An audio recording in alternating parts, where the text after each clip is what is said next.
ఉన్న సర్కమ్స్టాన్సెస్ బట్టి మారుతుంది కానీ ఏదైనా ఒక పర్టికులర్ గవర్నమెంట్ ఒక పర్టికులర్ మనిషి వచ్చి ఏమన్నా చేస్తాడా అని నేను నమ్మను అసలు. అంటే అతను ఇప్పుడు నాకున్న లైఫ్ స్టైల్ ఫలానా అతను సీఎం అయితే నాది మారిపోతుందని నేను నమ్మను. అందుకని ఓటైనా. కానీ ఒక్క ఓటు కూడా చాలా వాల్యుబుల్ పాయింట్. ఎవరికి అది ఏదో చెప్తారు పాలిటీషియన్స్ అన్ని ఓట్లు అన్ని వాల్యుబుల్ అని. ఇంకేస్ అందరూ మీలా అనుకుంటే ఏమవుతుందంటారు? ఇప్పుడు ఆల్రెడీ మీకు ఇచ్చింది కాన్స్టిట్యూషన్ ఇచ్చింది right. You don't need to vote if you don't want అని. ఏమవుతుంది? ఎవరు అవుతారు?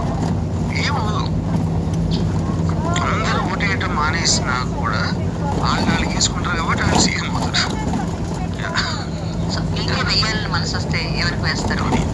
నేను అసలు పట్టించుకోను. ఎందుకంటే నాకు అసలు వెళ్ళి ఆ బూత్కి వెళ్ళి చేయటం అనేది అంత టైం నేను వేస్ట్ చేసుకుంటాను. సరే అదేదో తీసుకొచ్చి మీ ముందే పెడతారు, వేయండి. పెట్టినా కూడా నేను రానివ్వను ఫస్ట్.